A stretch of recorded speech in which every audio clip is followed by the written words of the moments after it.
Hi, everybody. I'm Dr. Bryan Ardis.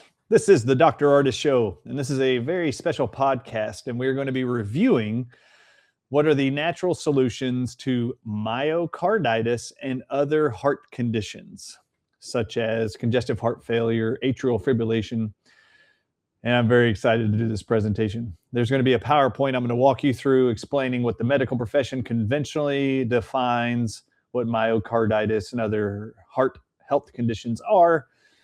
We're then going to explore the most common drugs prescribed for myocarditis, atrial fibrillation, and other heart conditions.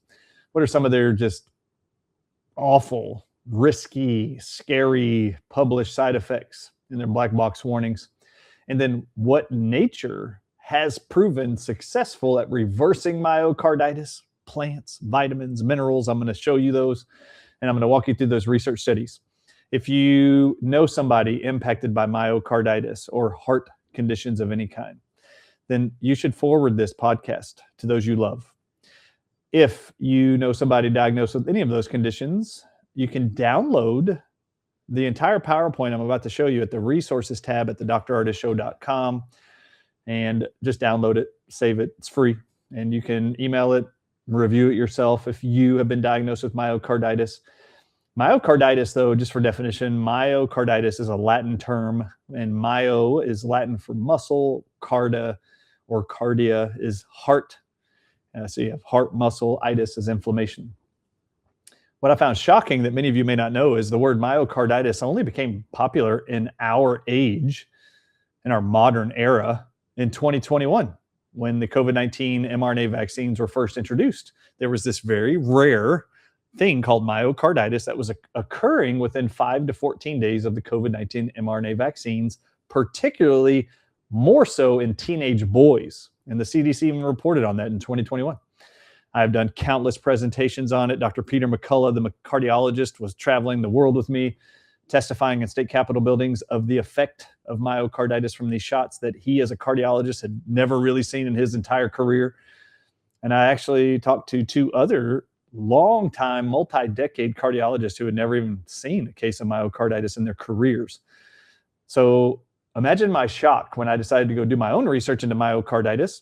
Do you know when myocarditis was ever first coined a term to summarize symptoms of heart damage? It was only a descriptive term of the side effects of antivenom in a snakebite victim. And the guy who created antivenom for snake bites, his name was Albert Calmette, and he was being paid by Louis Pasteur and the Pasteur Institute in Paris, France. In the 1880s, Louis Pasteur sent him to Saigon, and then he was given 10 king cobras to create antivenom for the first time to king cobra venom. And he described a symptom that only occurred in people after giving them antivenom from a snake bite. When you administer antivenom in a shot form, he described in 1886 a condition called myocarditis. For the first time ever, was a descriptive side effect of what he called serum or blood sickness. So antivenom has this thing called serum sickness, which is a side effect that after you administer antivenom for a snakebite victim, on day 5 to 14, they will develop a condition called myocarditis as a part of serum sickness. So for those of you who know who I am, I'm called the venom guy all around the world. And there's a reason. So I was very shocked to learn about myocarditis way back when. Then, of course, if you've read my book, Moving Beyond the COVID-19 Lies, wait, hold on. I did something.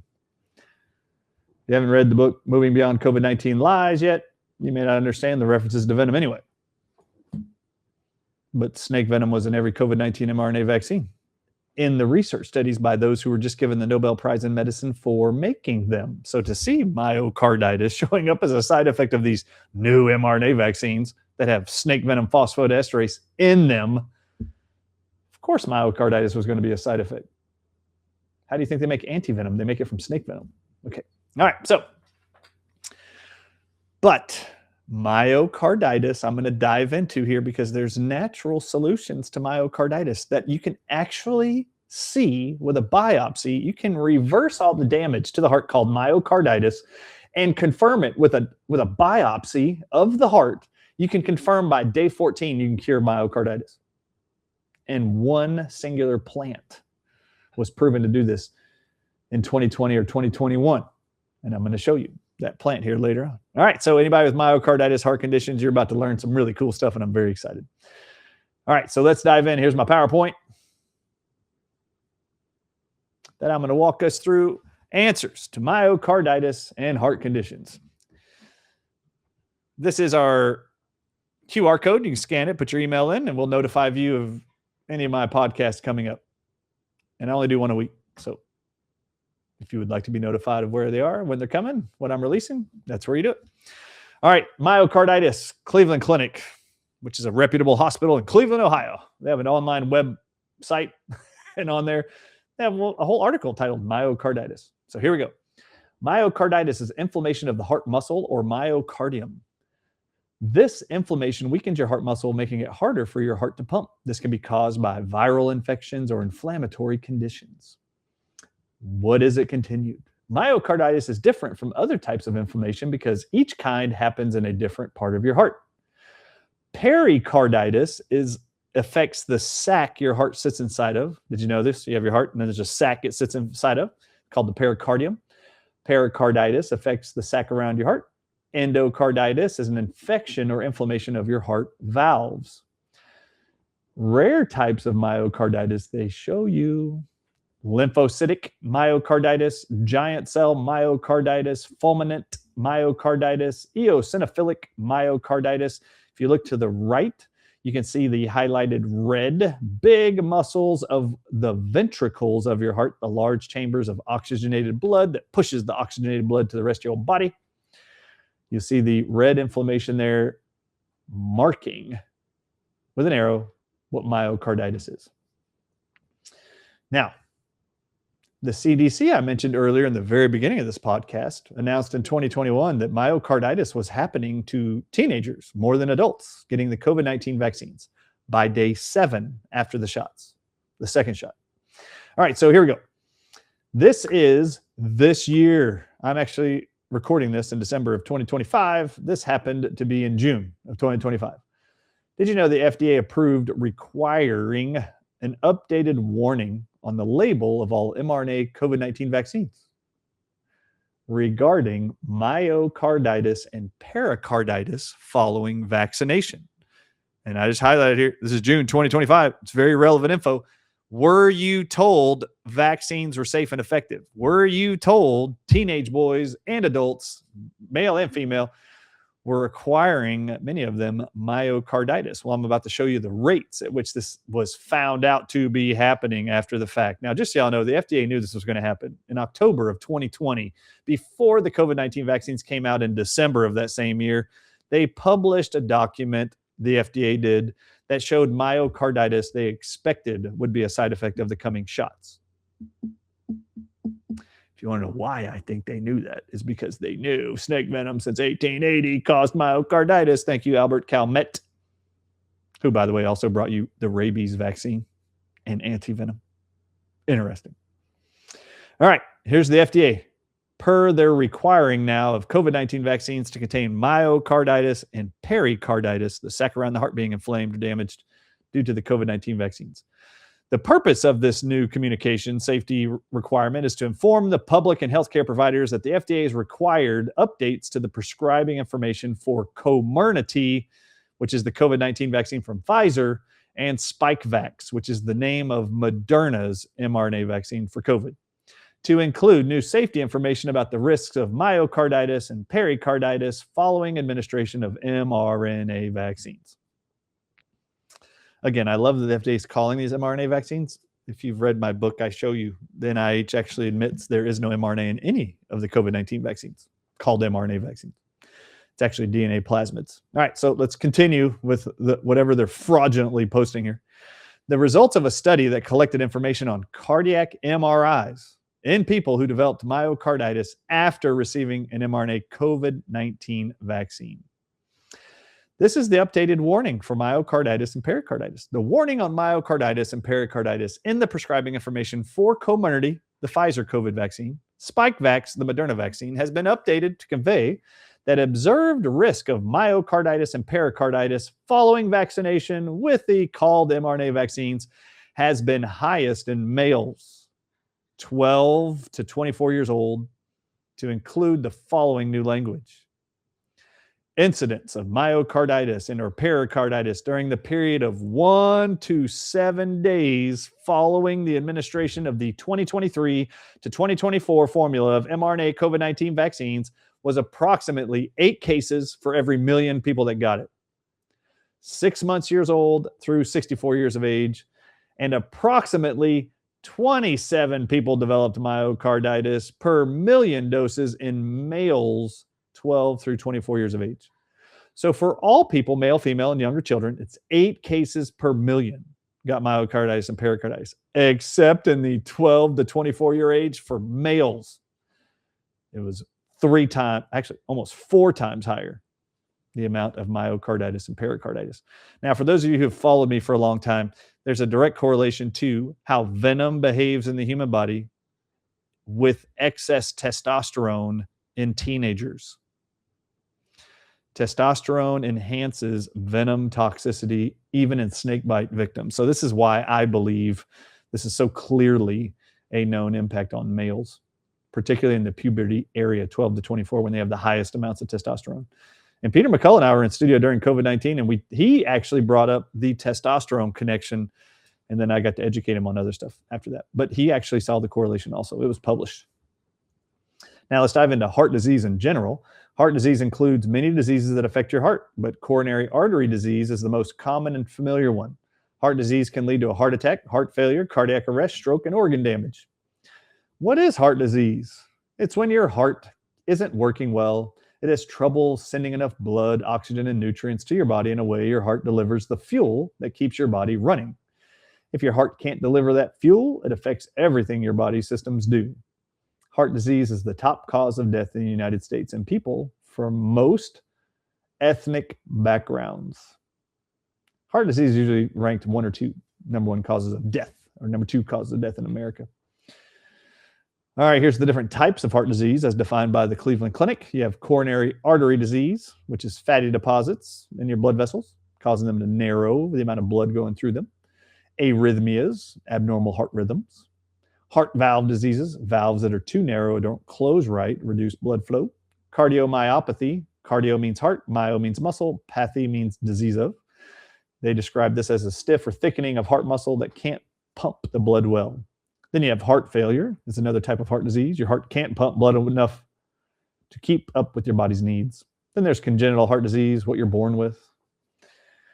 And then pericardial issues, a stiff or inflamed sac pericardium around your heart presses on your heart. This is from Springer Nature. This is an article titled Global, the whole globe, Regional and National Burdens of Myocarditis before the COVID-19 vaccines from 1990 to 2019. The number of myocarditis incidents increased from 1990 to 2019 by 62%, from 780,000 in 1990 to 1,265,000 cases in 2019. The number of deaths from myocarditis increased by 65%, from 19,618 in 1990 to 324,490 in 2019. So this was an ever climbing thing, and it's at rates higher than ever right now. This is the Heart Failure Society of America in an article titled Heart Failure Facts and Information. How common is heart failure? Heart failure is a growing problem in the United States. Current estimates are that nearly 6.5 million Americans over the age of 20 have heart failure. One major study estimates that there are 960,000 new heart failure cases every year. Not only is heart failure a major problem affecting many people, heart failure is also a major killer. Heart failure directly accounts for about 8.5% of all heart disease deaths in the United States. And by some estimates, heart failure actually contributes to about 36% of all cardiovascular disease deaths. One study notes that heart failure is mentioned in 1 in 8 death certificates. 1 in 8 death certificates. What are the risk factors for heart failure? Well, they're on the screen. I don't know if I need to run through all of them, but these are the risk factors, they say, for developing heart disease or heart failure. High blood pressure, fatty deposits in your arteries, heart attacks, damage to the heart valves, Now pay attention to heart attack. The word for heart attack is myocardial infarction. Don't forget that. Myocardial, myo means muscle, cardio means heart, myocardial infarct, infarction. That is the medical term for a heart attack. You're going to see it later as a side effect of most of the drugs they prescribe for heart disease and myocarditis. The drugs have that listed as a side effect, which sucks. Okay. Damage to the heart valves or history of a heart murmur, heart muscle disease and enlargement of the heart called cardiomyopathy or cardiomegaly. Cardiomegaly is heart enlargement. Heart defects at birth, family history of enlarged heart, diabetes, obesity, sleep apnea, and severe lung disease. What is being prescribed by your medical doctor for myocarditis? All right, well, let's look. This is Johns Hopkins Medicine, hopkinsmedicine.org. Myocarditis treatment. Now, I need to explain and show you the very first statement. If you or a loved one were diagnosed with myocarditis after the COVID-19 vaccines, just know mainstream medicine says there is no curative treatment for myocarditis. I'm about to show you just one here in about an hour or less. It's going to be awesome. Wait till I show you what they figured out how to cure myocarditis caused by a virus in 14 days. Cure the heart. I'm even going to show you the heart slides of the heart being cured of myocarditis in 14 days with one plant nutrient. All right, so myocarditis treatment. Let's go back. We're looking at the screen here. These are the most common prescribed drugs for anybody diagnosed with myocarditis, which the medical profession tells you they can't fix. They cannot cure. All right, first one is ACE inhibitors like captopril, lisinopril, enalapril. All right, so ACE inhibitors lower blood pressure and help with remodeling of the heart muscle after myocarditis. Beta blockers, which you've all heard of, improve arrhythmias and help with remodeling of the heart muscle. Diuretics, make you pee, help decrease fluid congestion in the body. Corticosteroids like prednisone, reduce inflammation in the body. Let's first look at this ACE inhibitor called enalapril, probably one of the most common ones prescribed, that and lisinopril, right? All right, so what is enalapril? It's used alone or in combination with other medications to treat high blood pressure in adults and children at least 1 month old, according to drugs.com. Enalapril can also be used to prevent and treat congestive heart failure in adults. Okay, good. That's what it looks like. This is the black box warning. Just so you know, anybody on enalapril or an ACE inhibitor, just know that it comes with a black box warning. That if you discontinue this drug, so pay attention to me as you're watching the Dr. Ardis Show and you're like, I don't want to be on this drug anymore when I'm about to show you what it does. You just need to know this black box warning. Discontinue enalapril as soon as possible when pregnancy is detected, since fetal toxicity, including injury and death to the developed fetus, can be caused by drugs that act directly on the renin-angiotensin system. So, I would like to ask you, if it kills babies in utero, how healthy do you think the drug enalapril is for you? If it kills babies in the uterus of its mother, how healthy do you think this chemical is in your body? All right, so let's look at enalapril, an ACE inhibitor drug for myocarditis. And we put a star next to this one. The most frequently reported side effects include congestive heart failure. Hold up. Enalapril is the #1 drug, ACE inhibitors, prescribed for myocarditis. Read this. The most frequent reported side effects includes congestive heart failure, coronary artery disease. Hold up. Enalapril being prescribed to people with heart disease called myocarditis. The most frequently reported side effect by the medical doctor to the FDA or the drug maker is, I prescribe this to my patients. The most frequently reported back to the government side effect of enalapril, which is FDA approved, by the way, is congestive heart failure that they didn't have before, coronary artery disease that they definitely didn't have before, and then we'll continue. Cough, dizziness, postural dizziness. When you change position, you'll get dizzy. Fatigue, headache, hypotension, deadly low blood pressure, hypertension, stroke level high blood pressure, hyperkalemia, high potassium levels, and microalbuminuria and vomiting. The first two are my favorite, enalapril, for heart disease patients called myocarditis. The most frequently reported side effects include the patient now has congestive heart failure from enalapril and coronary artery disease from your ACE inhibitor drug. Ask your doctor when you have myocarditis, or your son does, who's a teenager. Ask your doctor if congestive heart failure and coronary artery disease that are frequently reported, the most frequently reported side effect of enalapril when they recommend enalapril to you. Ask your doctor if congestive heart failure and coronary artery disease are right for you or your teenage son. When you get to the cardiovascular side effects, look at this. Up to 10% of people on enalapril report chest pain they didn't have before, called angina, edema, swelling in their legs and arms, hypotension, severe lethal low blood pressure, myocardial infarction. Enalapril, up to 10% of people diagnosed and prescribed enalapril. 1 in 10 people will have a heart attack, myocardial infarction. I asked you guys to remember this a minute ago. Myocardial infarction means a heart attack. Enalapril causes 1 in 10 people to have a heart attack. Orthostatic hypotension. You ever heard of POTS? You stand up, you get dizzy, you roll over, you get dizzy.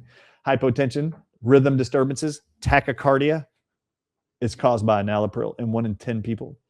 Now, after the FDA approved enalapril, knowing it causes heart attacks in people, look at what happened when medical doctors started prescribing it. This is where you get to the frequencies not reported. They don't know what the percentage of people are.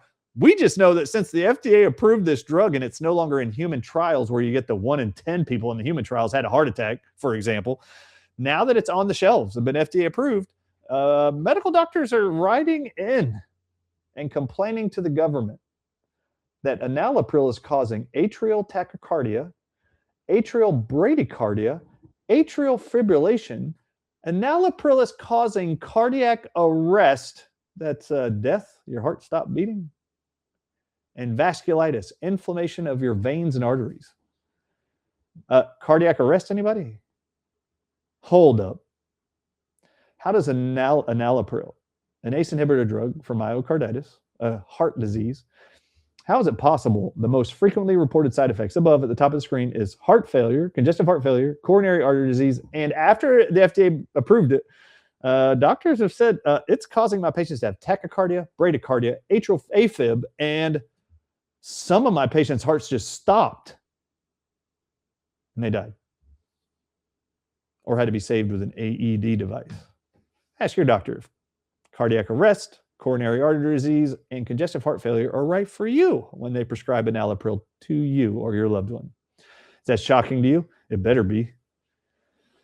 This is the liver. Look at this. 1% of all people, that's 1 in 100, put on enalapril.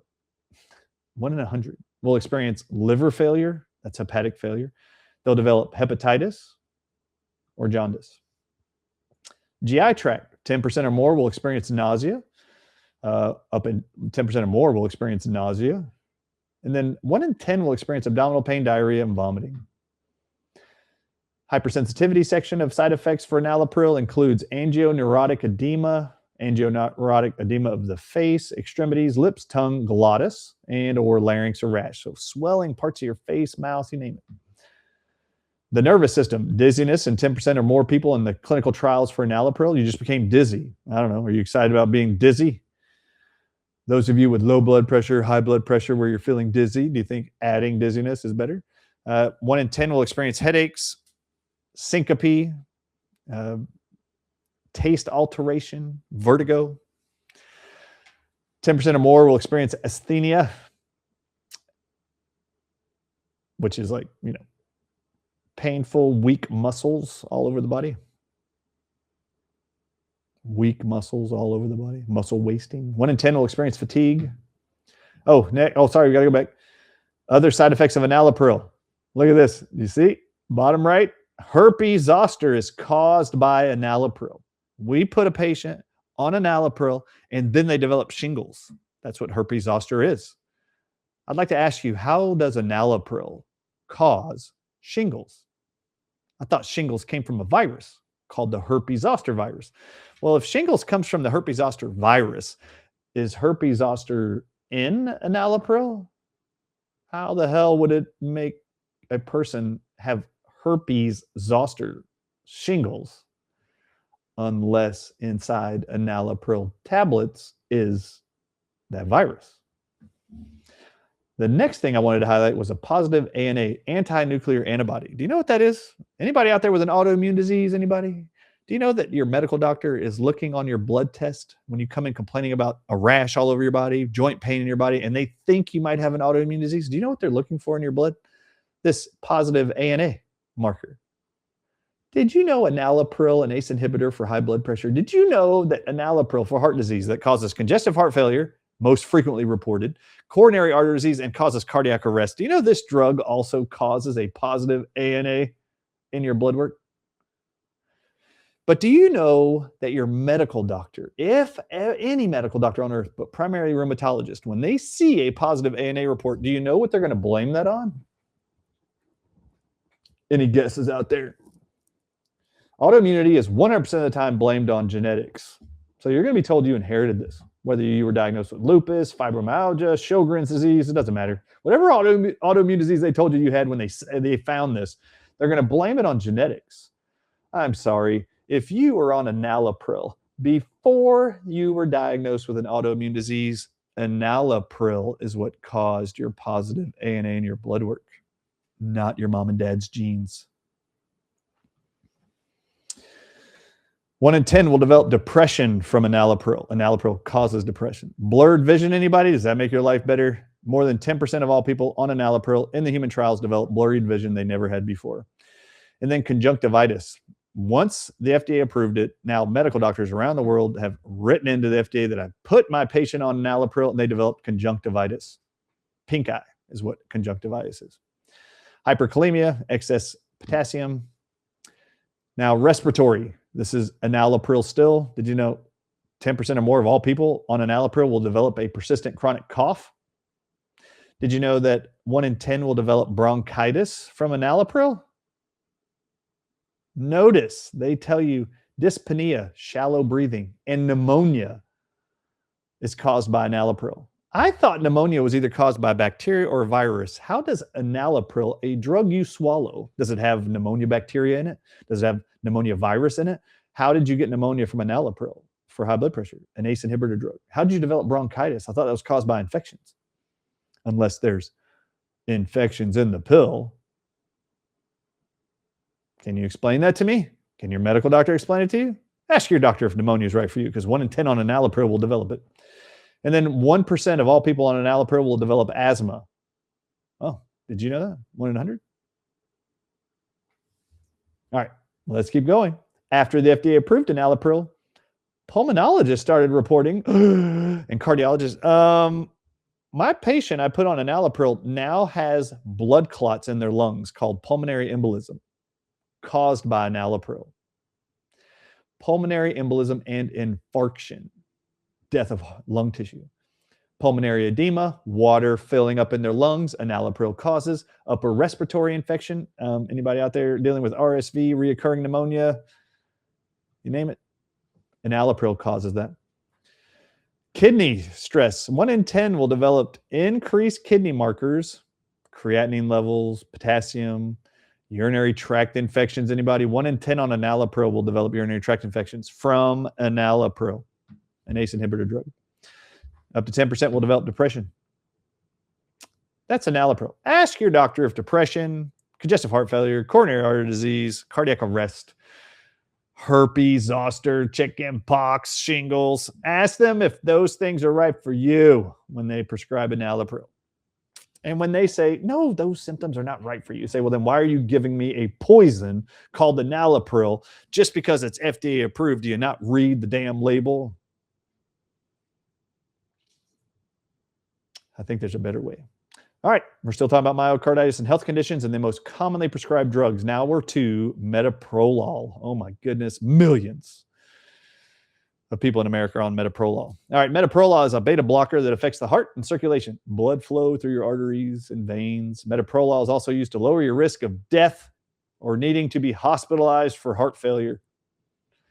Pay attention to that statement. Metoprolol is also used, per drugs.com, to lower your risk of death or needing to be hospitalized for heart failure. Sounds good, doesn't it? That's metoprolol.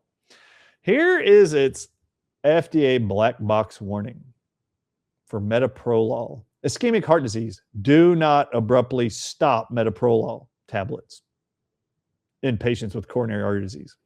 Severe exacerbations of chest pain called angina, severe worsening heart attacks called myocardial infarction, and ventricular arrhythmias have been reported in patients with coronary artery disease, especially right when they quickly, abruptly stop these. So I said earlier, be careful. Don't stop these immediately. They know they can kill you from heart disease if you stop them early.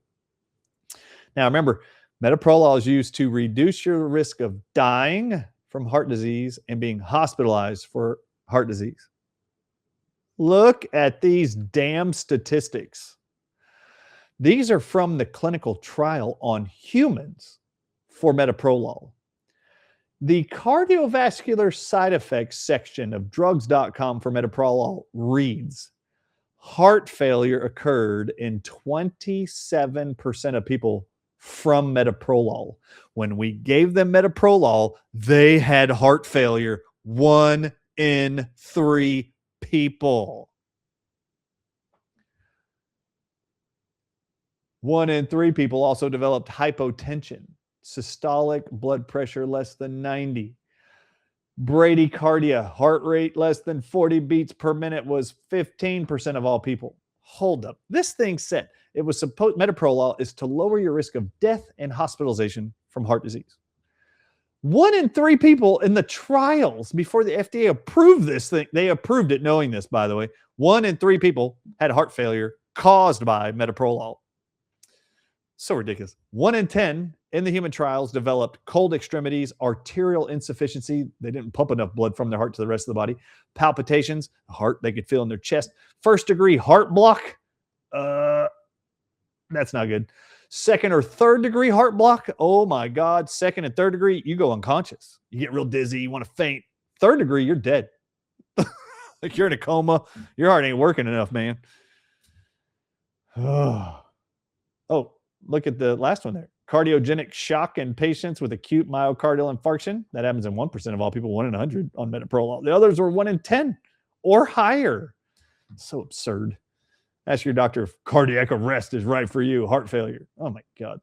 Ask your doctor if heart block is right for you. All right. GI for metoprolol. Those of you on metoprolol, this beta blocker.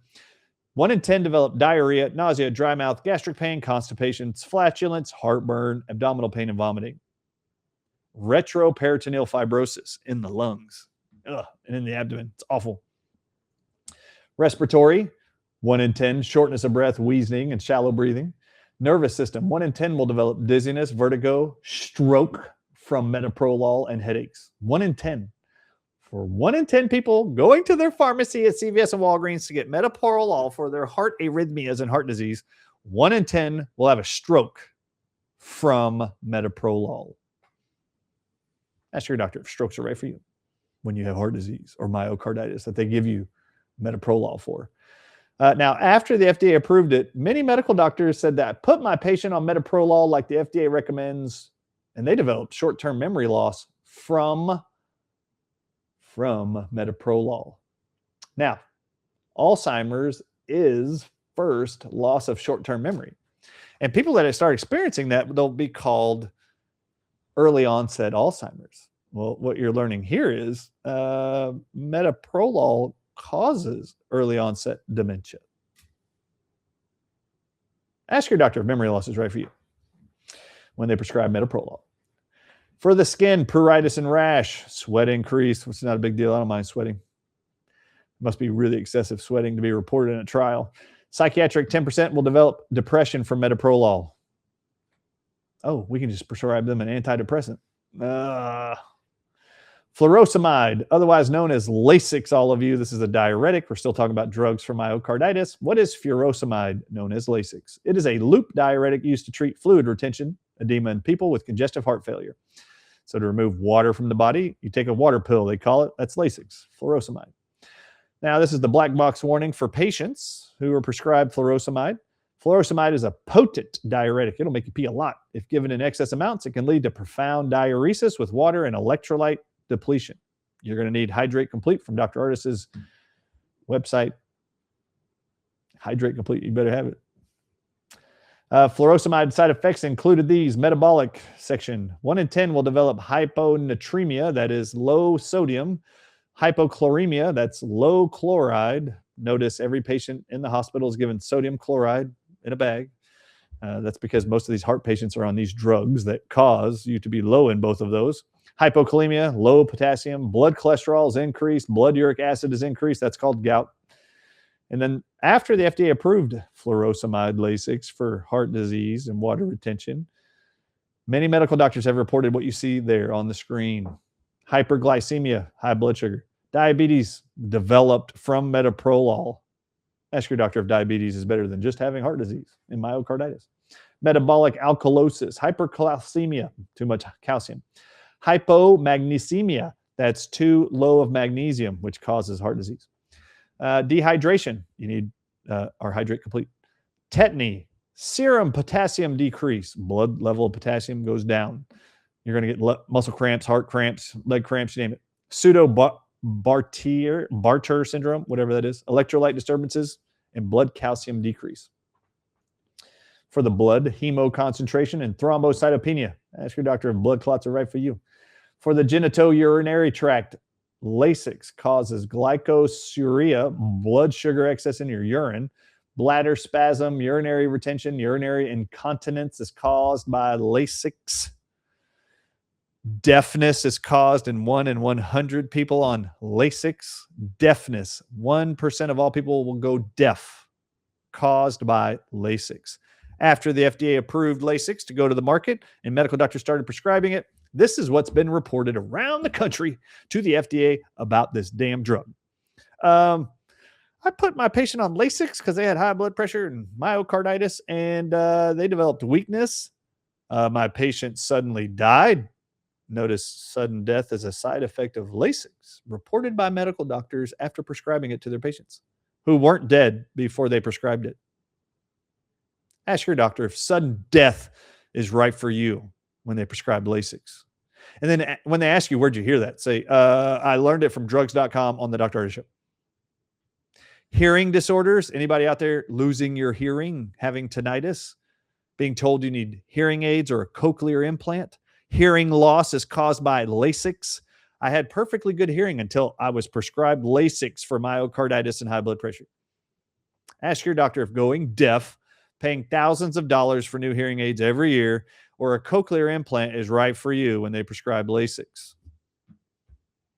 Nervous system. Tinnitus is caused in 1%, 1 in 100 people on Lasix develops tinnitus. Hyperosmolar coma. Ask your doctor if coma is right for you, because 1 in 100 will develop that from Lasix. Now I want you to look at the next. Hepatic encephalopathy, liver swelling leading to brain swelling, headaches, fainting, and loss of consciousness, drowsiness, lethargy, and a sweet taste. Loss of consciousness, you're either awake or you're not. You're in a coma or dead. These are side effects of Lasix reported after the FDA approved it. Cardiovascular. Did you know 1 in 100 will develop cardiac arrhythmias from Lasix? Did you know systemic vasculitis, inflammation of your arteries and veins, orthostatic hypotension called POTS, angina, anyway, thrombophlebitis, these are blood clots, acute hypotension, circulatory collapse. What in the world is that? Your whole heart and cardiovascular system just stops working? Shock, hypertension, thrombosis, blood clots, orthostatic blood pressure decreased. Okay, that's Lasix. Ask your doctor if sudden death is right for you. Prednisone. Everybody knows about prednisone. These are the corticosteroids recommended for myocarditis and heart inflammation. Millions of Americans are on this right now. Today, millions just swallowed this morning. All right, so prednisone, drugs.com, is a corticosteroid medicine used to decrease inflammation. Prednisone is used to treat allergic disorders, skin conditions, ulcerative colitis, Crohn's disease, arthritis, lupus, psoriasis, asthma, chronic COPD. That's what it looks like, pill form. What are its side effects? All right, general side effects. The most commonly reported adverse effects associated with corticosteroid use include fluid retention.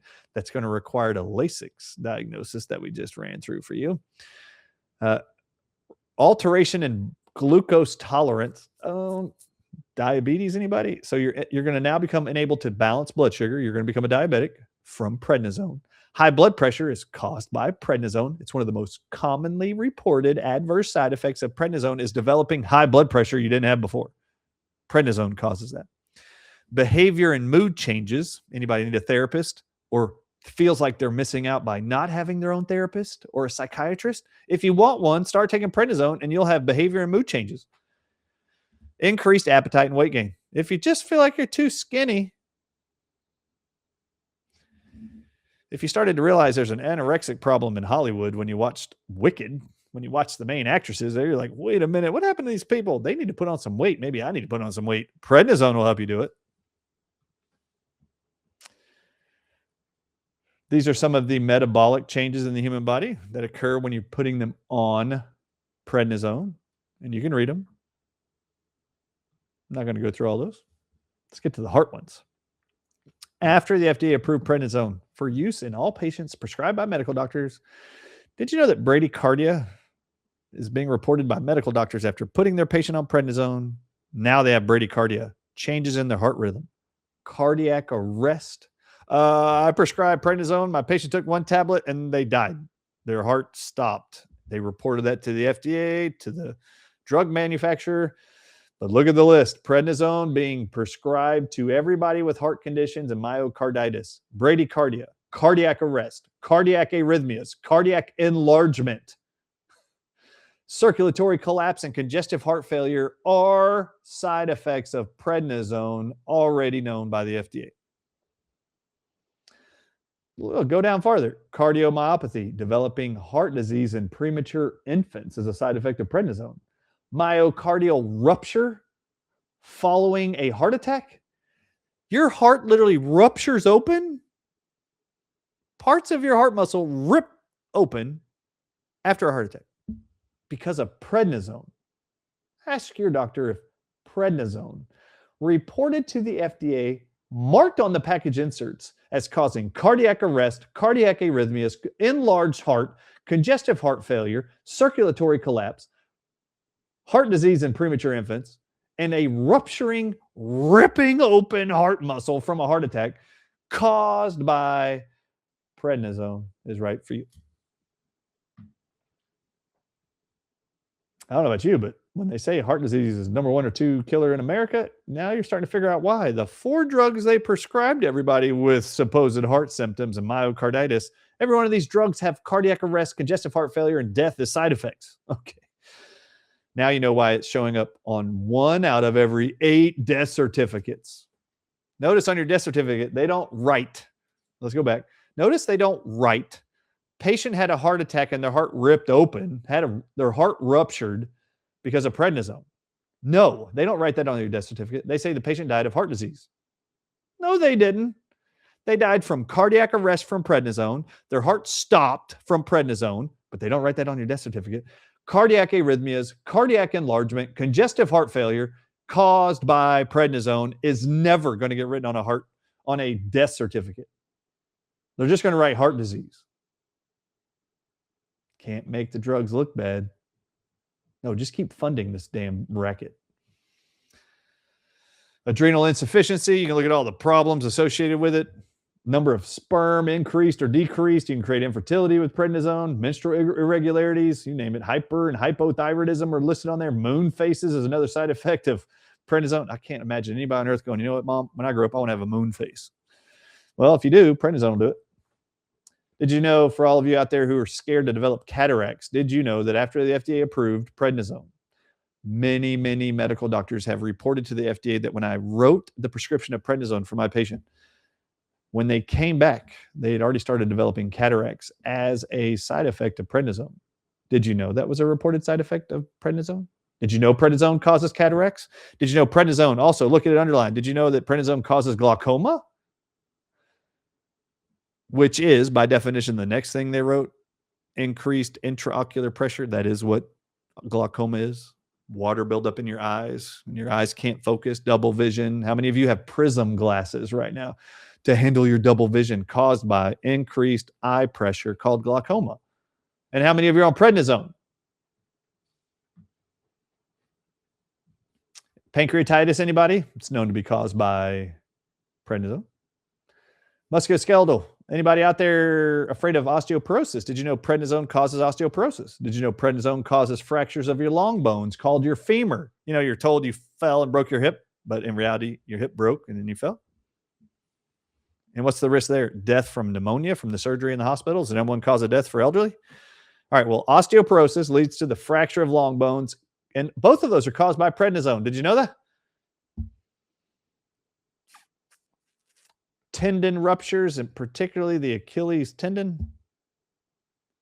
How about spinal compression fractures? Do you know how painful that is for your vertebrae in your spine to collapse and pinch on your spinal nerves? There are people put on fentanyl patches for how painful that is. And then they inject concrete into your spine. Did you know prednisone causes that to happen? It's not normal aging. It's normal aging with prednisone. Now look at these that I highlighted for the nervous system. Did you know prednisone causes dementia? It's not just Alzheimer's, people blamed on genetics. Prednisone causes dementia. It's been reported by MDs since the FDA approved it. Impaired cognition, increased motor activity. Do you know what that is? Tremors, involuntary tremors. That's Parkinson's. Prednisone causes tremors in Parkinson's. Now look at the one I highlighted under there. Paraplegia? Paraparesis? You can't feel parts of your body? Prednisone does that. Oh, look at that. Neuritis. I didn't even highlight that one. Neuritis. Meningitis caused by prednisone. Those are painful. Extremely painful.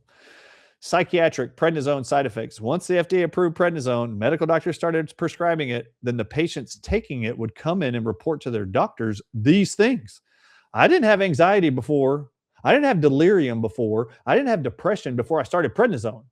Now I have hallucinations, severe psychiatric symptoms. I have long-term memory loss. That's worse than your Alzheimer's stuff.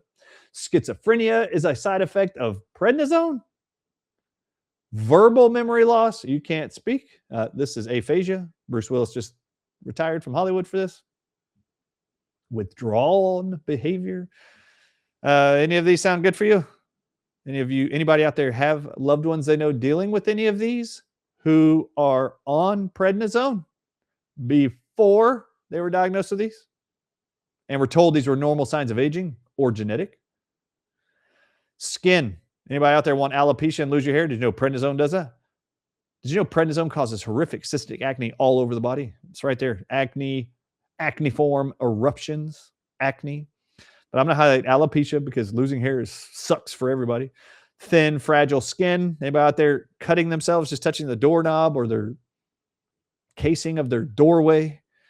Just tap it and their skin rips open. Yeah. Did you know that prednisone causes that? It's not normal aging, but many old people are on prednisone for years that cause thin, fragile skin and thinning scalp hair as reported by drugs.com. Package inserts. Did you know that? Now let's talk about, those are the 4 most common drugs prescribed for myocarditis and heart conditions. Also why Dr. Ardis doesn't really like drugs as the first line of defense to help people. Remember remdesivir? You were told it was safe and effective for COVID. And I coined the phrase, run death is near. Yeah, how'd that pan out? There's only one reason why more Americans in America, why more citizens in America died during COVID-19 than any other country. For the whole first year of COVID, only Americans were injected with remdesivir. And that was the highest death toll period in hospitals around the world, was during the first year of COVID, when America was the only country allowed to use remdesivir, which was proven to kill 53% of all people. The FDA approved that drug in October of 2020. Anthony Fauci said before it was approved, it was proven safe and effective against Ebola. Why do these people continue to lie to you about how safe and effective these drugs are? And why does the FDA put their stamp of approval? By the way, the FDA approval, I just read an article this week, and I just have to say this. I thought the FDA approval was truly a non-biased review of drugs, findings, and research studies, confirming the safety profile of drugs. And then if the FDA determined it was a safe enough drug, they would put their stamp of approval and allow medical doctors to start prescribing it. Do you know, I just read this week that the FDA approval process is not an approval process by the FDA as much as it is a negotiation of the FDA with the drug maker company. Did you know that? Did you know that when Ozempic and Wegovy just had added to their black box warning, they just had added to their black box warning, cancers, heart attacks, blindness. Do you know the FDA had to negotiate with the companies to put those warnings on their package inserts? I did not know that's how this worked. I thought the FDA told them what to do. Did you know this was called negotiations between the FDA and the drug companies? Yeah, don't trust that FDA approval process, people. It is bought and paid for. It's called paid endorsements, and the FDA gets paid to endorse the product. This is why the drug companies are the only ones being sued after they're brought to market, and the FDA doesn't get sued. All right. What research finds helps myocarditis and heart conditions naturally? I'm very excited to dive into this.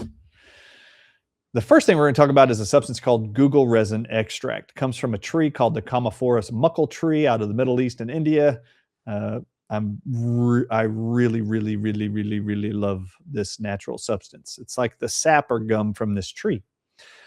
This journal from 2002 or 2003 is titled Cardioprotective Activity of Synthetic Guggulsterones of an E and Z type in a drug-induced myocardial ischemia rat study. So they're going to use a drug to induce, or a chemical to induce, myocardial infarction or heart disease. And then they're going to see, does guggulsterones, even a synthetic form, can it heal those hearts? So the effects of drugs on heart ischemia, so heart attack or death of heart muscle. Administration of the drug that causes the heart attack, called isoproterenol, to induce ischemia in rats, increase the serum levels of something called CPK, GOT, GPT, and alkaline phosphates, respectively, at these numbers. So they injected the drug. They see these markers, which are markers of the heart disease model. Then they write, however, treatment of ischemic rats with guggulsterone isomers, the E or Z form, at the dose of 50 milligrams per day reversed the blood levels of the heart markers from heart damage called CPK, GOT, GPT, and alkaline phosphatase. Guggulsterones reversed it. Guggulsterones, or the mixture of both, significantly reversed the biochemical parameters in the blood and hearts as compared to the levels of ischemic group. So they created the trauma to the heart with a drug. They induced heart disease like they could have with any of the 4 drugs I just showed you: Lasix, enalapril, furosemide, which is Lasix, or prednisone, like I just showed you. They induced the heart disease, and then guggulsterones reversed it. Guggulsterone isolated from the Commiphora muckle tree against isoproterenol-induced or drug-induced heart disease in experimental animals, and these effects on heart and blood parameters at the same doses. The increase in xanthine oxidase and lipid peroxidase in damaged heart of the rat was protected significantly by the treatment with guggulsterones and by both forms, what they called E and Z guggulsterone. Guggulsterone protects LDL, what they call bad cholesterol, against oxidative modifications, turning LDL cholesterol to being something bad, and protein components induced by copper-2, which is not the copper we have. We only recommend copper-1 form because copper-2 is toxic. The protection provided by the guggulsterone and the 2 isomers against heart damage may be due to the ability of the drugs to inhibit, the test drugs being the guggulsterone, to inhibit the generation of oxidative free radicals that are induced by the bad toxic drug called isoproterenol treatment in the rats that cause the heart disease. So let me just put it to you another way. If you're on Lasix If you're on prednisone, if you're on enalapril, or any of these 4 drugs I just walked you through that are known to cause heart attacks, cardiac arrest, coma, death, you name it, if you're on those drugs that induce heart damage, glucosterones you should be on. It's been proven to reverse it, even in rats. Drugs that cause heart disease may induce hypothyroidism that contributes to the development of heart attack in rats or heart disease. It's been reported that glucosterone enhanced the synthesis or making of thyroid hormones and tissue oxygen uptake. So even when you use drugs that hurt the heart, those drugs also affect the thyroid, they're telling you, and cause hypothyroidism. But glucosterones actually reverses the thyroid problems too in research studies. Pharmacological studies, drug trial studies show glucosterone caused decrease in the brain levels of catecholamines and dopamine B hydroxylase activity in rats that protect against dementia, Parkinson's, damage to the brain. That's what glucosterone prevents. Present data demonstrates that they're studying 2 forms of glucosterone, E and Z. The present data demonstrated that the Z form of glucosterone at the same dose exerted more heart protection and antioxidant activity of the drug, is what they wanted the readers to know. We used 2 forms of glucosterone. The Z form was even better than the E form. Now, this is another research study about the heart protective nature of glucosterones in Google resin. And this is a study from 1984, the role of Google in the management of ischemic heart disease. 50 cases were treated with Google in the dose of 6 grams a day in 4 divided doses. The initial average blood cholesterol before the trial was 248. Remember, normal is 200. Cholesterol they collected at the beginning was at 248 on average. It was reduced to 235 on average after 4 weeks on Google. It went down to 214 after the it went down to 224 in the second month. Then it went down to 214 in the third month. Then it went down to 205 in the fourth month, just using Google. So cholesterol levels, I continue to talk about. The reason why the Google resin extract we just released for everybody as a supplement was to address the many concerns around the world about cholesterol. It is so good. It's been known for, this is 1984, by the way, this research, this is 40 something years ago. On statistical analysis, it was highly significant, Google's ability to lower cholesterol. The percent reduction was 5.3%, 9.57%, 13%, and 17% at the end of the first month, second, and third, and fourth months, respectively. Thus, the cholesterol lowering effect of Google was found to be highly significant. In this trial of Google in 50 patients of ischemic heart disease, this trial, 10% of cases, read this, they take 100 people, 10% of them were cured of ischemic heart disease in 4 months of taking Google. They did not have precordial pain, and the blood cholesterol and ECG were within normal limits after 4 months. 10%, 1 in 10 were completely cured of ischemic heart disease with Google resin alone. Now, that may not seem significant, but watch this. 10% were completely cured of their heart disease in just 4 months. Name a drug that's ever done that. 0. FDA approved or not, no drug has ever reversed ischemic heart disease in 4 months, ever, in anybody, much less 1 in 10. The percentage of relieved patients, those who have no more heart pain, was 60% in these cases. There was improvement in the precordial pain, and any one of the serum cholesterol, any of the cholesterol levels were normal, or the ECG, echocardiogram, were normal. 60% of people experienced relief of all their pain associated with ischemic heart disease, and their blood levels were normal, and their ECG was normal. But they weren't cured, but they were relieved of all their pain. The percentage of improved patients was 20%.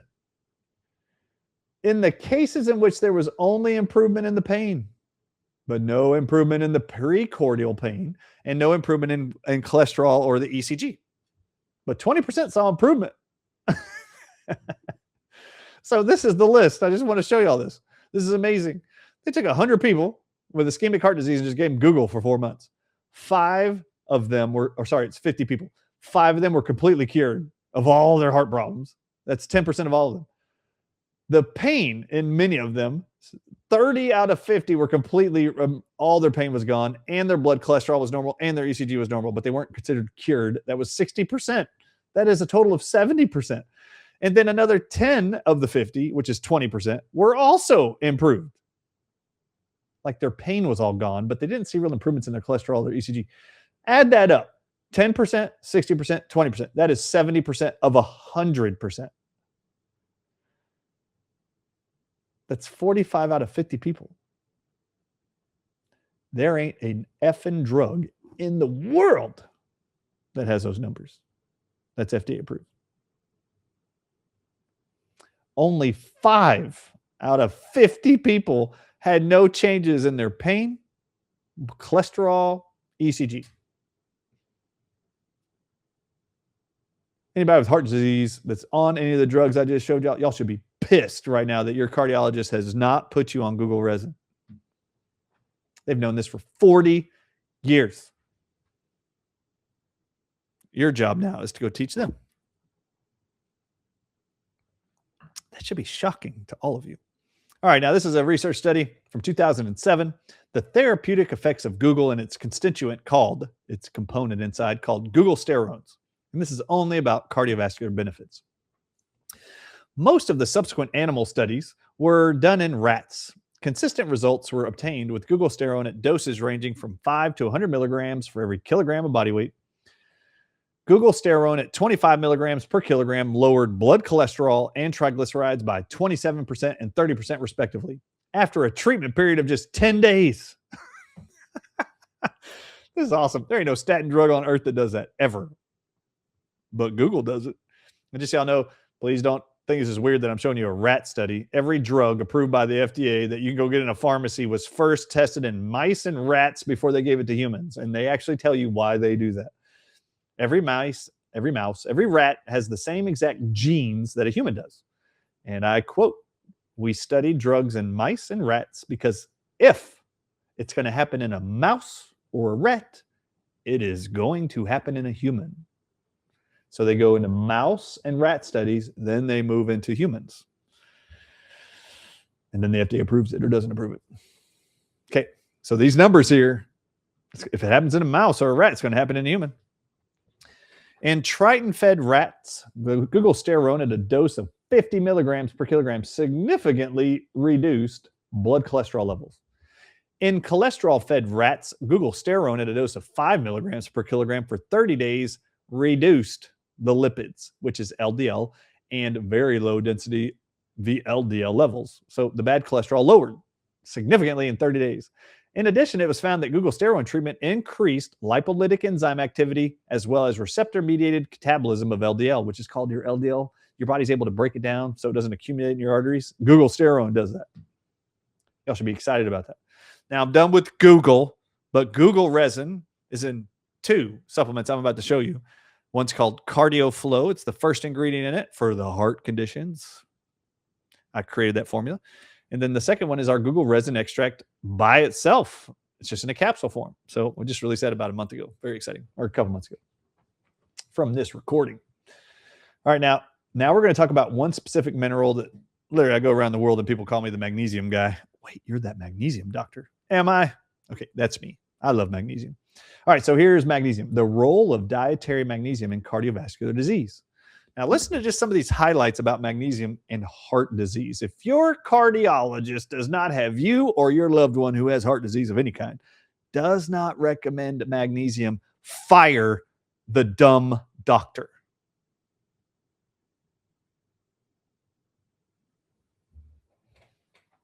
They are incompetent. And they do not deserve your time, your copay, your allegiance. In 1988, Ellen introduced the term chronic latent magnesium deficiency as an individual with a reduction in total body magnesium, but with a blood total magnesium content with an accepted reference interval. So there's groups and governments and health advisory boards that say this much magnesium is what should be in someone's blood. This guy, Ellen, this researcher defined in 1988, there's a term called chronic low-level magnesium deficiency. that's an individual who has a reduction in total body magnesium, but with blood level magnesium content that is inside of a normal range on a blood test, but their whole body has lower than it should have. Chronic latent magnesium deficiency is prevalent in humans, which indicates that many individuals could have an inadequate magnesium status that could contribute to the occurrence of cardiovascular disease. Even if it looks like they have enough magnesium in their blood, they don't have enough in their tissues, like in their heart, arteries, veins, you name it, and they will develop heart disease.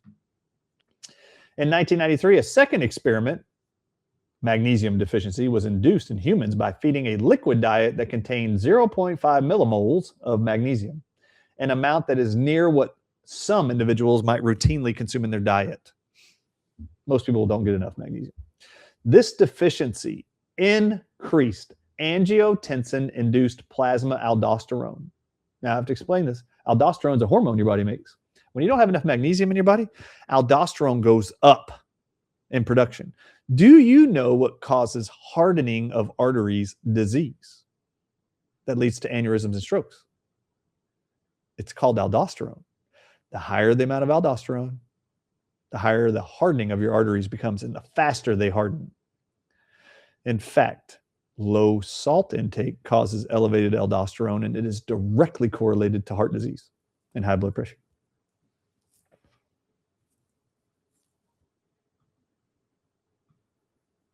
In the late 1990s and early 2000s, a series of metabolic unit experiments were conducted to test the hypothesis that naturally occurring inadequate, not enough intake of magnesium resulted in negative magnesium balance and inadequate magnesium status, such that metabolic and physiological changes occurred that responded to magnesium supplementation. So in the 1990s and in the early 2000s, they were doing research studies to evaluate how much magnesium is in these people's blood and in their body and in their diet. And then what kind of diseases are they developing as a result? And they're telling you their metabolic, their hormones, their metabolism, their body physiological changes all responded to taking magnesium supplements.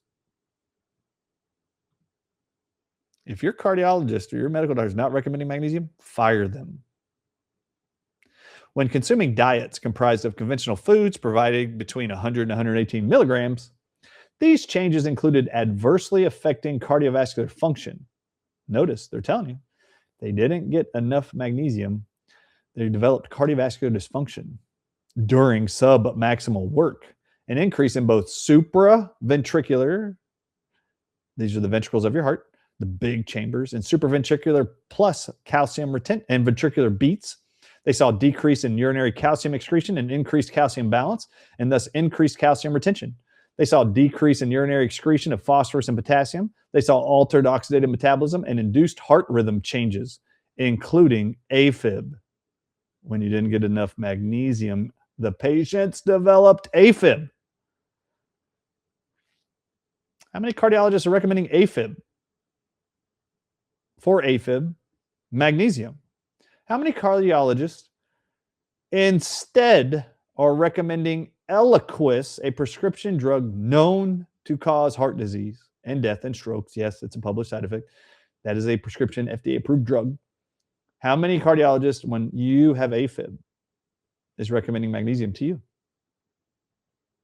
Also, during this time, epidemiological disease studies and clinical evidence that chronic low-level magnesium was associated with high blood pressure.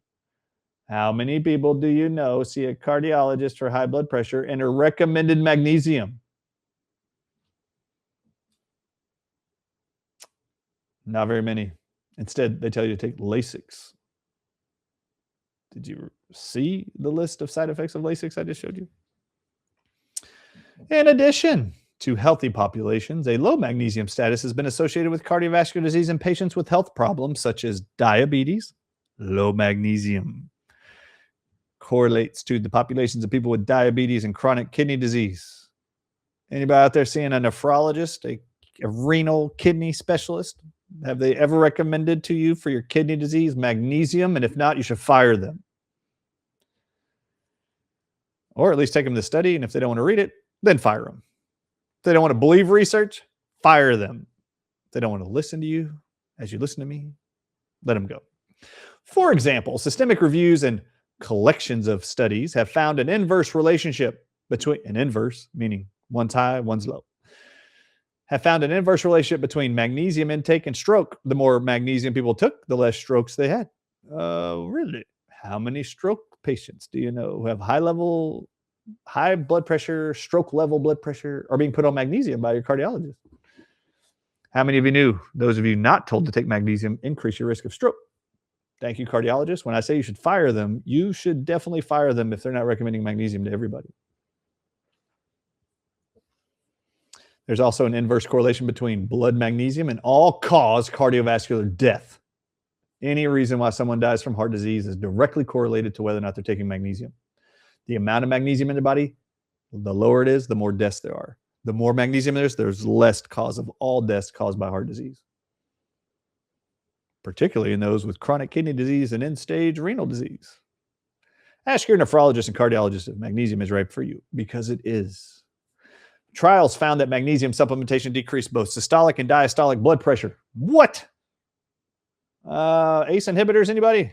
Anybody on captopril, enalapril, lisinopril for blood pressure? Beta blockers, calcium channel blockers. Did you know magnesium supplementation decreases both upper and lower numbers of blood pressure? And they did that in 8,600 people. The decrease was particularly effective at doses of higher than 400 milligrams a day for 12 weeks. What do I recommend? A minimum 500 milligrams every day for your life. Do you see why I'm called the magnesium guy? A prospective study with a total of 149,000 patients found that a sufficient diet intake was associated of magnesium, enough magnesium in their diet was associated with lower risk of atherosclerotic, hardening of their arteries, cardiovascular disease, and death in those that have type 2 diabetes. So now we're looking at endocrinologist. Is your diabetes specialist, call an endocrinologist, recommending magnesium to you to prevent heart disease and death? And if not, you should fire them. Ask me how I really feel. I don't like dumb doctors. Okay, let's not say they're dumb. I don't like ignorant doctors. Ignorant being you have chosen not to be educated, and instead you decided to be unlearned. Okay, well, don't be dumb. Be learned. Go study. This is another research study titled The Connection Between Magnesium and Heart Health, Understanding Its Impact on Cardiovascular Wellness. Cardiologists, pay attention. Kokubo and his team, medical researchers, assessed the dietary magnesium intake of 85,000 Japanese participants aged 45 to 74 years old, free of cancer or cardiovascular disease. In a study conducted by Abbott and his group, they studied a group of people, 7,000 men aged 45 to 68. Both studies discovered, look at the number of people. That's 95,000 people. Both studies discovered a link between a lower incidence of heart disease with a higher intake of magnesium. When I said if your cardiologist isn't recommending magnesium or tells you not to do it, boy, they tell you not to do it, you should fire them anyway. Nobody likes dumb doctors prescribing dangerous stuff. Zhang, another medical researcher, reported results from the Japan Collaborative Cohort Study, which involved 58,000 Japanese adults between the ages of 40 and 79, whose dietary magnesium consumption was measured by food frequency questionnaires. Food has magnesium in it at varied amounts. Food magnesium intake was found to be inversely linked with death from coronary heart disease and ischemic strokes. If your cardiologist isn't recommending magnesium, fire them. My God, how many people need to do the research? The more magnesium people eat, the lower the risk of death from heart disease, cardiovascular disease, coronary heart disease.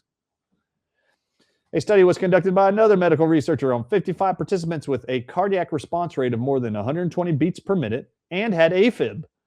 Of them, 75% received treatment with magnesium sulfate and 25% received a placebo.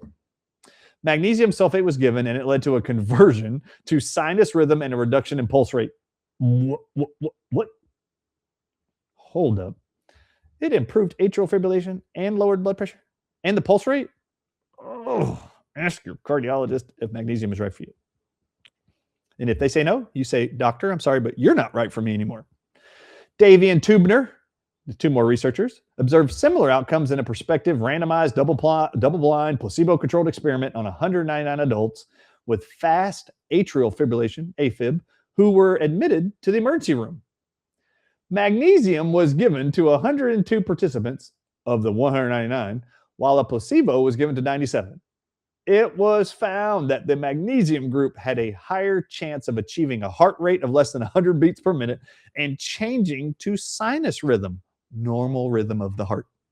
Oh my God. This has been done in hospitals. How come your cardiologist doesn't know this? 200 patients undergoing their first coronary artery bypass grafting. You've heard of bypass surgeries for the heart. Cardiologists, pay attention. People out there who have had heart graft bypass surgery. If you've had a bypass or know somebody who has a heart bypass surgery, had a heart attack, blockage, had to have bypass surgery, watch this study. 200 patients undergoing their first heart bypass surgery were examined by Torman, a researcher and his team, and randomly assigned to two different groups. In the group that was administered magnesium, atrial fibrillation after surgery affected only two patients, which was 2% of the 100 patients. Whereas in the control group, it affected 21% of them had AFib after the surgery was done. But only 2% had atrial fibrillation after the bypass surgery for those who received magnesium. Thus, it was determined that magnesium supplementation during the period before surgery, as well as during the early phase after surgery, so the week after surgery, significantly lowers the risk of AFib following bypass surgery. Anyone out there had a loved one or themselves had bypass surgery, later diagnosed with AFib from the surgery, and still never been told to take magnesium? Fire that cardiologist. This research was supported by an experimental study done in Iran, in which 160 adult individuals underwent heart surgery with normal blood dynamics and normal sinus rhythm were studied. The results showed a major difference in the occurrence of all arrhythmias between the magnesium-treated group and the untreated group. Arrhythmias, anybody? Tachycardia, bradycardia, any of you got that? AFib, magnesium, numero uno. Relationship. This is the Journal of the American Heart Association, by the way, in case you don't know about magnesium. And if your cardiologist doesn't recommend magnesium and the American Heart Association is publishing this kind of crap, this is 2020. Relationship between dietary magnesium intake and the incidence of heart failure among older women. If your cardiologist isn't recommending magnesium, when I say fire them, you should have already fired them. You should be angry and then hopeful after you've heard this info. Potential mechanisms of the association between magnesium intake and heart failure hospitalizations can be several. Potential mechanisms, what's associated between people going to the hospital and what's the magnesium intake correlation. Low blood levels and low dietary magnesium have been associated with risk factors of heart failure, such as coronary disease, left ventricular hypertrophy, insulin resistance, diabetes mellitus, hypertension, and atrial fibrillation. Is that amazing? Which over time could lead to heart failure. Low levels of magnesium can lead to all of that. If your endocrinologist and cardiologist aren't recommending magnesium, you know how I feel. A one-time infusion of elemental magnesium has been shown to acutely decrease left ventricular filling pressures. More blood can get into the heart, the ventricle that pushes oxygenated blood to the rest of your body just with one dose of magnesium given to the vein. The relationship between magnesium intake and heart failure, but not heart failure with ejection fracture issues, may be in part explained by the vascular dilation effects of magnesium. Magnesium relaxes muscles, so they dilate. The arteries dilate, they get bigger, which mirrored the past vasodilator trials with ACE inhibitor drugs. What, magnesium did the same thing ACE inhibitor drugs did? Yep, they did.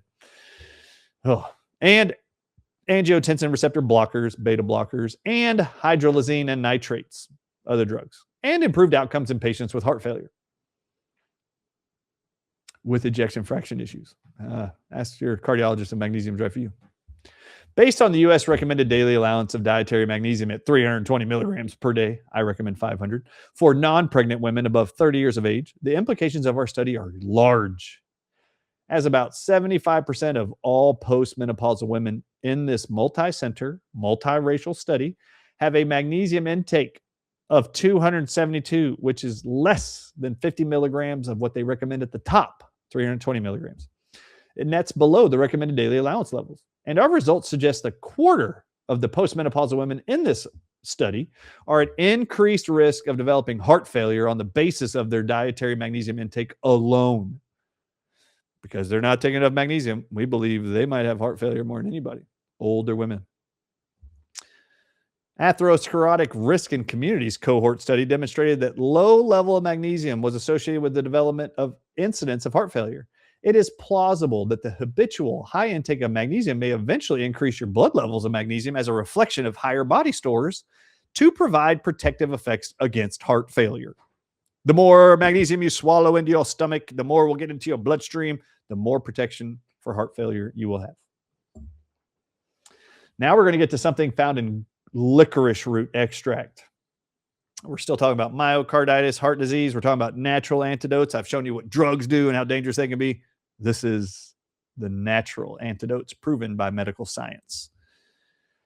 All right. Pharmacological studies of Glycyrrhiza glabra. Now, that is a fancy word for licorice root. Licorice is the root and rhizome of the Glycyrrhiza plant, which belongs to the family Leguminosa. This plant has been recognized worldwide as an important medicinal herb since ancient times. Glycyrrhiza is derived from the ancient Greek term glykos, meaning sweet, and rhiza, meaning root, means sweet root. Licorice constituents also exhibit, check this out, licorice root. Licorice root, its nutrients inside of it exhibit anti-arthritic properties, anti-arrhythmic properties, which is a heart condition, antibacterial or antiviral, and steroid-like anti-inflammatory. Whoa, like prednisone. Similar to the action of hydrocortisone, which is a corticosteroid, like prednisone. This is due in part to the inhibition of what's called phospholipase A2 activity, an enzyme critical to creating inflammation in the body. It reduces it. That's what licorice root does. As well as indirectly, licorice root inhibits platelet aggregation. You know what platelet aggregation is? Anybody worried about blood clots? Licorice root prevents blood clots. Anybody on blood thinners out there? Warfarin, heparin, Coumadin. Licorice root does that. Now we're going to dive into wormwood. Wormwood is another plant. Its fancy science name is artemisinin. The effects of artemisinin, I put above it wormwood, on ventricular arrhythmias, big heart chamber arrhythmias, changes in your heart rhythm, AFib, bradycardia, tachycardia, in response to left ventricular afterload increase in mRNA, microRNA expression profiles in rats. For this study, 70 rats were randomly divided into 7 groups. Group 1 was the control group. They had a sham surgery. They didn't even have a surgery. It was a fake surgery. Group 2 was a model group that underwent transverse aortic constriction surgery called TAC, and they do that in humans. So they had a heart surgery on these rats, group 2. Then groups 3, 4, 5, and 6 were administered artemisinin, wormwood, at 75 milligrams, 150 milligrams, 300, and 600 milligrams per kilogram after the heart surgery, respectively.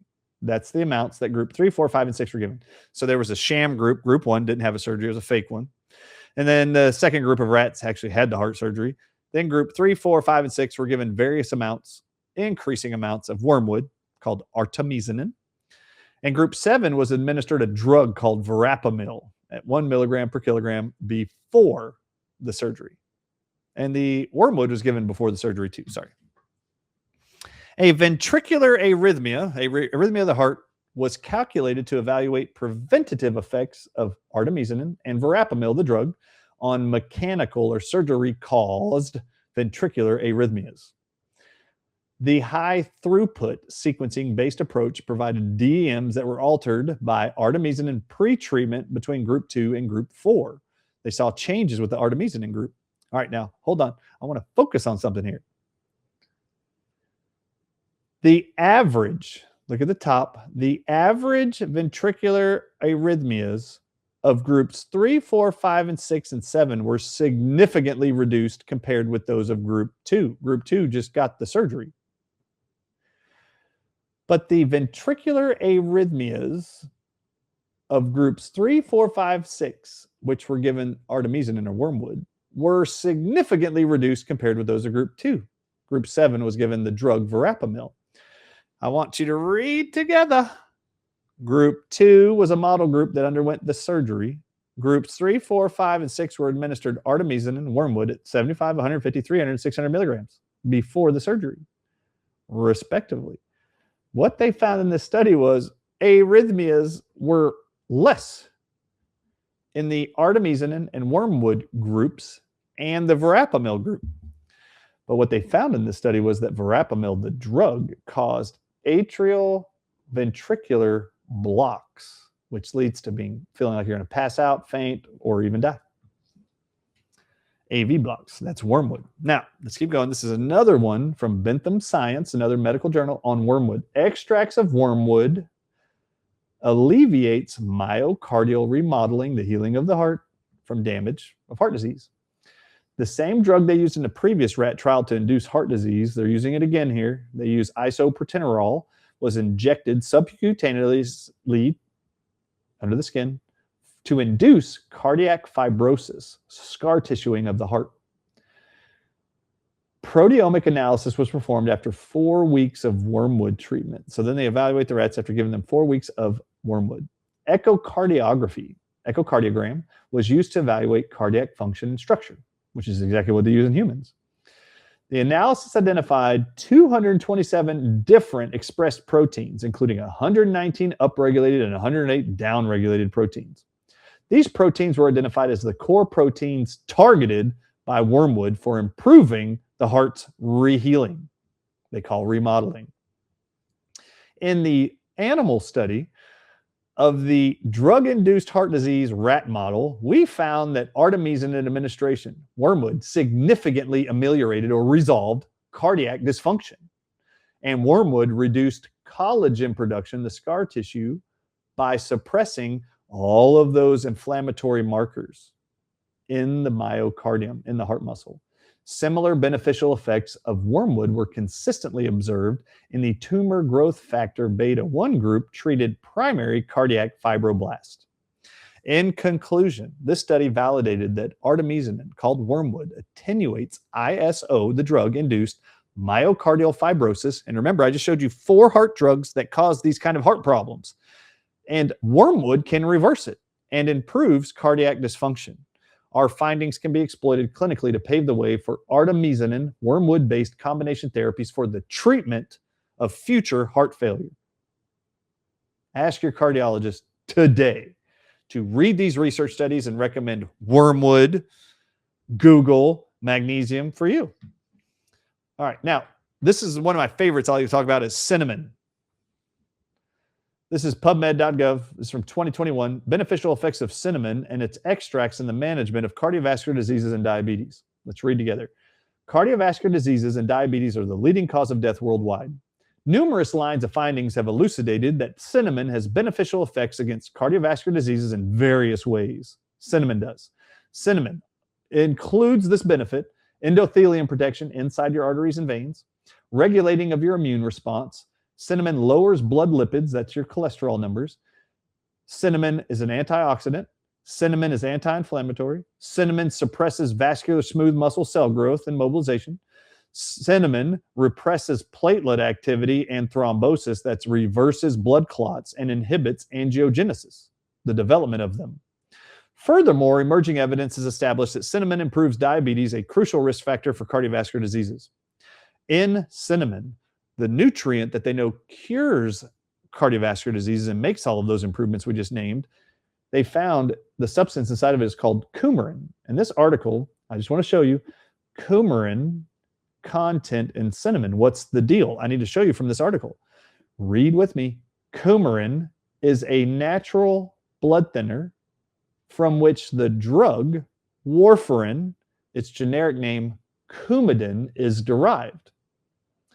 Did you know that Coumadin, also called warfarin, that people pay millions of dollars for in the form of copays and health insurance payments or out-of-pocket expenses for this blood thinner? Did you know coumarin is found in cinnamon is what they turned into the drug called warfarin and Coumadin? They literally discovered that inside cinnamon is a substance they named coumarin. All they did was change the R in coumarin to a D, and you got Coumadin. Did you know cinnamon did that? It's amazing. Cinnamon. Did you know this? Blood thinners are useful in preventing blood clots, which prevent heart attacks and strokes. That's why warfarin, Coumadin are given. Did you know cinnamon is what they made those drugs from? Ask your doctor if cinnamon's right for you. Now, hold up. Can nicotine cure myocarditis? Yes. Yes, it can. This is from Scientific Reports. Read with me, and then let me show you the heart images of a cured myocarditis patient in 14 days with just nicotine. Dose dependent. This means the more you give, the more protective it is. Dose dependent protective effect of nicotine in a mouse model of viral caused myocarditis that they induced by Coxsackie virus. Let's read together. Now, this study is incredible. The aim of the study was to investigate the dose-related effects of nicotine in alpha-7 nicotinic acetylcholine receptor agonist in a mouse model, which is what murine means, mouse, in a mouse model of viral myocarditis. Now, I repeat, if it happens in a mouse, it happens in a human. That's why they study all drugs in mice first. So this is a mouse study where they're going to inject a virus into the mouse. It's going to cause myocarditis, and the virus they chose is called Coxsackie virus. Okay. Nicotine was administered at doses of 0.1, 0.2, 0.4 milligrams for every 2.2 pounds of body weight, called a kilogram. And they gave that to these mice 3 times per day for 7 or 14 days consecutively. The effects of nicotine on survival, myocardial disease changes, heart damage changes, cardiac function, and inflammation levels, called cytokine levels, were studied. So they gave 3 different doses of nicotine, 0.1, 0.2, 0.4 milligrams for every 2.2 pounds of body weight, every day for 7 or 14 days. And they wanted to know, what was the survival of the mice from myocarditis that we induced with the virus? What's the disease of the heart process? So they're going to cut pieces of the heart and look at it. Cardiac function, how does the heart perform on an ECG? And then what's the inflammation levels in the blood after giving nicotine? The survival rate on day 14 increased in a dose-dependent fashion. The more nicotine we gave, the more those mice survived myocarditis by day 14, and was markedly higher in the 0.2 and 0.4 milligram group. Well, if you look above, the only other amount was 0.1. Then in the infected, untreated group, there was a significantly better myocarditis reversal and survival rate for the mice we gave nicotine to in 14 days than in the group that we caused myocarditis and told them not to take nicotine. So if you have myocarditis, or if your loved one does, and your cardiologist told you not to give your loved one nicotine, remember this study. You are preventing them from curing their loved one's myocarditis.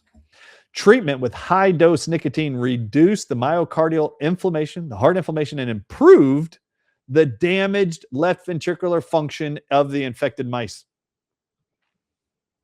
How about that? The mRNA expressions and protein levels of tumor necrotic factor and the other inflammatory markers were significantly reduced in a dose-dependent manner in the nicotine-treated groups compared to the infected, untreated groups. Nicotine dose-dependently reduced the severity of viral myocarditis through inhibiting the production of pro-inflammatory cytokines. Now, in the study, they actually showed this picture. I have to show you. You'll see on the left, A, B, C, and D are marked. Top left is A, B, C, D. So A is the first day they measured before giving nicotine how much myocarditis damage is there of heart muscle. You're seeing just a thin slice of heart muscle from these animals with myocarditis. The arrows they're pointing on the screen are pointing to these purple areas where the damage to the heart muscle is caused. D, where I put a star, look to the right, figure 1, D, I highlighted. And I'm going to read this to you. I can't really see it very good. It's a little bit far from me. That's okay. Representative histopathology of the mice treated with the 0.4 milligram nicotine. There is a small foci of inflammatory cellular infiltration where the arrow is found in the area. But if you look at the other areas, look, there's in C, which is the 0.2 milligram group, you'll see there's only 2 focal points. In B, you will see a whole bunch of 1, 2, 3, 4, 5 arrows you'll see there. A is where myocarditis was created on day 1. Look how big the damaged areas are. No matter the amount of nicotine in B, C, and D, it reduced the size, the number. As you went up higher, you saw reductions in the size of damage there. Our results, read the bottom line. Our results indicate the stimulation of alpha-7 nicotine receptors with nicotine treatment dose-dependently improved survival, reduced myocardial inflammation, and improved the impairment of left ventricular function of mice induced by Coxsackie virus myocarditis. Now, this is a study that came out from 2021, and it is titled Phytochemical, Plant Chemical, Pharmacological Activities, Drug Activities, and Ethnomedicinal Uses of Nicotine Tobacco. Nicotina tobacco, which is tobacco.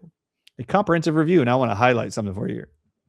Because I'm talking about nicotine curing myocarditis, and I just showed you that, and that was done in 2021 also, that research study I just showed you. So if you have myocarditis, ask your doctor if nicotine is right for you. But look at this. Nicotine tobacco, called tobacco, is a popular plant in human history and economy, and it's a notable fumitory plant. In addition to the alkaloid nicotine, tobacco contains other major chemicals such as flavonoids, tannins, saponins, terpenoids, cardiac glycosides, cardiac means heart, phenols, steroids, polypeptides, and resins. Now I want to focus on cardioglycosides. Cardiac means heart. What are cardiac glycosides? This is from clevelandclinic.org. I had to show you this. What are cardiac glycosides? Cardiac glycosides are medicines that can help people with certain heart conditions. You take them as either a tablet, liquid, or capsule. What are they used for? Cardiac glycosides are medicines, prescriptions, that help your heart muscle have stronger contractions. They also slow down how quickly your heart beats when you have certain heart conditions. Let's keep going. Researchers are exploring the use of cardiac glycosides, also found in tobacco, to keep several types of cancer cells from multiplying. Wow. Let's keep going. Cleveland Clinic also reports, what do cardiac glycosides treat? Cardiac glycosides treat several heart diseases. Heart failure. What? Tobacco can treat heart failure? Yep, it has cardiac glycosides. This is why the pharmaceutical industry hates tobacco. Heart failure. Healthcare providers have used digoxin, which comes from the foxtrot tree or herb, for heart failure for 200 years. That comes from a plant like tobacco. Did you know cardiac glycosides in tobacco and foxtrot, foxglove, the herb, the plant? It's also used for atrial fibrillation. Cardiac glycosides. Providers have prescribed digoxin from foxglove for atrial fibrillation for more than 50 years. I repeat, tobacco has cardiac glycosides in it. Now let's keep going. These are all the chemicals that they highlight are in tobacco. Watch this, read along. These substances have a number of biological activities. This is the tobacco plant, including antimicrobial, antibacterial, antifungal, antiviral, antioxidant, reduces inflammation. Tobacco is antihelminthic, that's antiparasitic. Those are big worms, like tapeworms. Anti-nociceptive, that's amazing. Anti-Alzheimer's, what? Tobacco is anti-Alzheimer's? Whoa. Peripheral nervous system activities, central nervous system activities, how the brain works, and cardiovascular system activities. Did you know tobacco has nutrients in it that the heart needs to work properly, your brain to work properly, and your peripheral nervous system to work properly, and it protects the brain from Alzheimer's? What? If you know someone who has been diagnosed with myocarditis or AFib, ask your cardiologist today if nicotine patches are right for you, and then show them this study, which I just highlighted there at the bottom. You can grab that. Remember, you can go download this entire PowerPoint at the resources tab of the Dr. Ardis Show. Here's our CardioFlow product, highlighting on the screen in the supplement facts panel. The first ingredient is Google resin, which we just showed you helps with myocarditis and all heart conditions. Here is Google resin by itself. Yes, I would recommend CardioFlow and at least one capsule of our Google resin extract to help improve cholesterol levels, prevent heart disease, improve myocarditis, and reverse it. In our foreign protein cleanse, I highlighted on the screen licorice root, wormwood, known as artemisinin, and cinnamon are three of the first four ingredients in foreign protein cleanse, and why I made that. Foreign protein cleanse is named foreign protein cleanse because all viruses are foreign to the human body. All viruses are also proteins. So this is called foreign protein cleanse. Notice the myocarditis research study, they injected a virus to create myocarditis. What did COVID and the COVID-19 vaccine do? Caused myocarditis. So to protect the heart, I created foreign protein cleanse. These are just three of the amazing ingredients inside of it. Also happen to fit in to help with myocarditis and heart inflammation and blood clotting. This is our magnesium complex.